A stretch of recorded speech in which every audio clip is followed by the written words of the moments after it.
negative thinking is a major problem. If you're trying to be successful or happy, you have no room for negativity.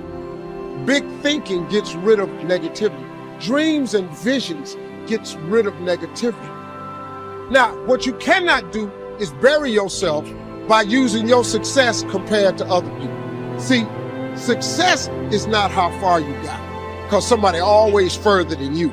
Success ain't how far you got. Success is how far you got from where you started. Life will push, squeeze, pressure, and attempt to make you bend at the knee. Some become a victim to life. Things happen. Pain, heartache, loss. We can either be the victim or the victor to these situations. So until your mind is open to the possibilities that I can do this, you would never be able to do it. Once the mind starts to believe it can be achieved, it then, only then, does it start to break down tactically how we can do this. Until then, you're gonna always lose. For me to understand, for me to be better, for me to be stronger, I must learn to suffer a little bit. I must learn to struggle a little bit. I cannot reap the rewards of success without understanding about struggles. If you want to go somewhere that only you would go, if you want to create something new and really live a life that was meant for you, because it's literally crafted by you, you have to take the first steps on faith. If you have a dream, don't just sit there. Get your ass up and make something happen. Sometimes you just have to move. Do something. Make a call. Reach out to someone. Google something. Learn something new. Set out what you believe in. Lay out the power you have. Actually, lay out the power that you have always had. Use this, become this, and have it. Your power can take you, put you on your path to your success, to the place where you succeed.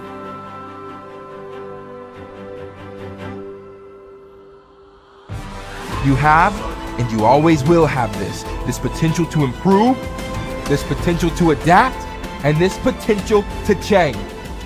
This is what you've been working for. Go on and receive that. Trying to get insight and see life as a puzzle, and your goal in life is to seek the adventures that piece the puzzle together. Who are you? You're the thing that transforms who you are. Now, you're also who you are, but on top of that, you're the thing that transforms who you are. You are the thing that is, and you're the thing that becomes. And you should put the thing that becomes at a higher place than the thing that is. That means you also have to allow yourself to shake off those things about you that you might be pathologically attached to, habits and people, for that matter, ways of thinking, all of those things. You have to allow yourself to shake those off, and that's more like a burning. That's why the phoenix is the symbol that it is, right? It's old and it deteriorates, it bursts into flame, and then it's reborn. It's like, well, do you want to be reborn? It's like, it's not the question. The question is, do you want to burst into flame? And the answer to that generally is no, but that's the wrong answer.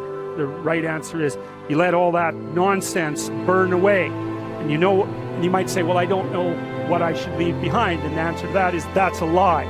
You know some of the things that you should leave behind. All you have to do is ask yourself. You'll come up with a list instantly of 100 stupid things that you're doing that you know you could stop doing. Some of them maybe you don't know you could stop doing. It's like, well, fine, leave those alone for now. But there's a bunch of things you perfectly know well that you could stop doing that would improve your life.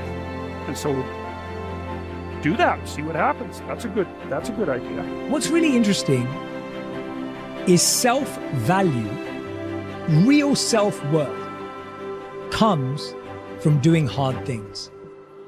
We keep talking about self-love. We keep talking about loving yourself, believing in yourself.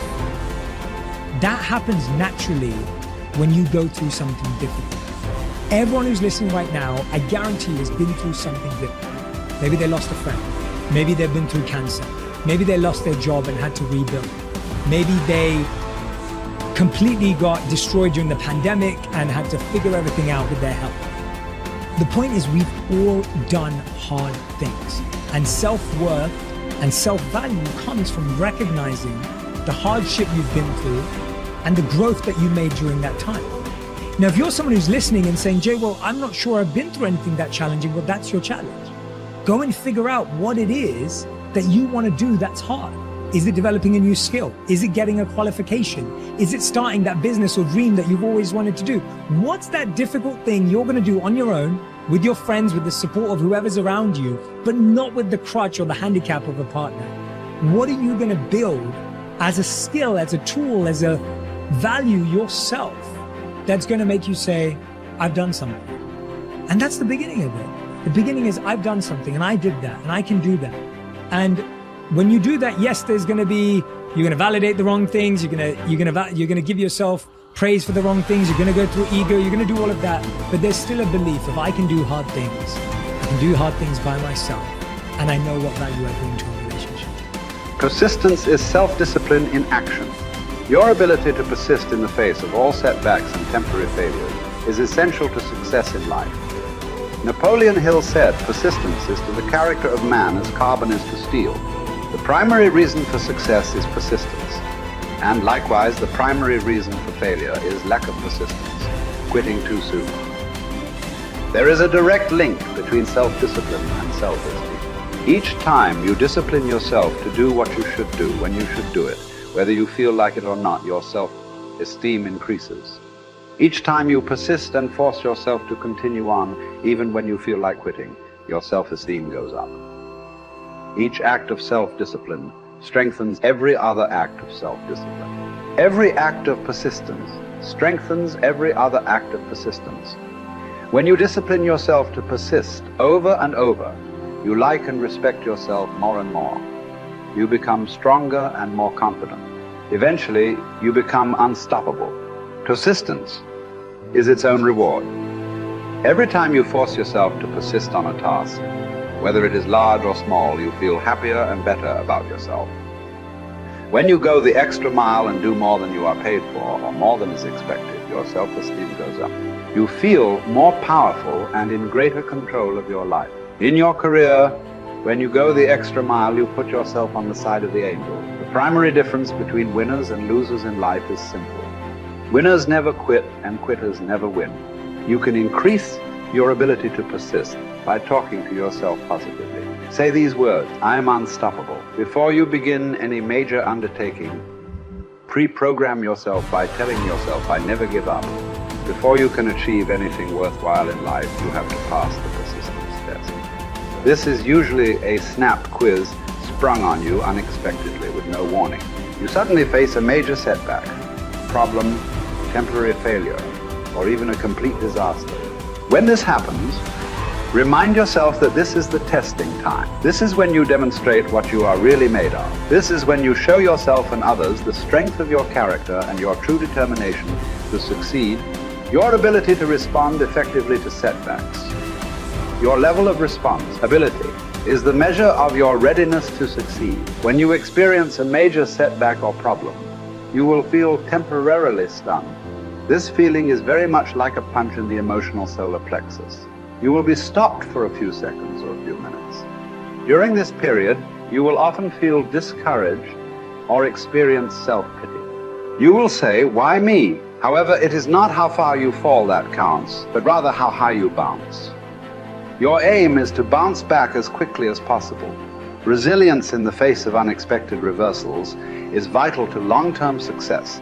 Remember the warrior's creed. I will lay me down to bleed a while and then rise and fight again. Don't be surprised, shocked, or set back when things go wrong. Your best laid plans will often fall apart. Instead, expect disappointments and setbacks as a part of life. Take a deep breath, pick up the pieces, and continue onward. Our minds, our thinking controls our destinies here on Earth to a degree totally unsuspected by the great majority of people. When you think about it a moment, it becomes so obvious, so clear and simple. Well then, if we become what we think about, and if we can control our minds, we can pretty well tell our own future. And that's the point I want to make. That's what I meant when I said earlier that each one of us is the architect of the structure fashioned by our years. This means that if we're confused about what we wish to become or accomplish, our lives, our environment will mirror that confusion. It also means that if we know what it is we seek, that it must be accomplished. Barring an act of God or a catastrophe over which we have no control, we as individuals can call our own shots for the rest of our lives.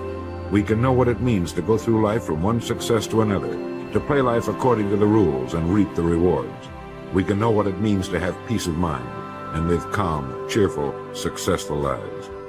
You are at this moment the sum total of your thoughts to this point, for there is nothing else you can be. And 5 years from now, you can be and have anything you set your entire mind and heart upon.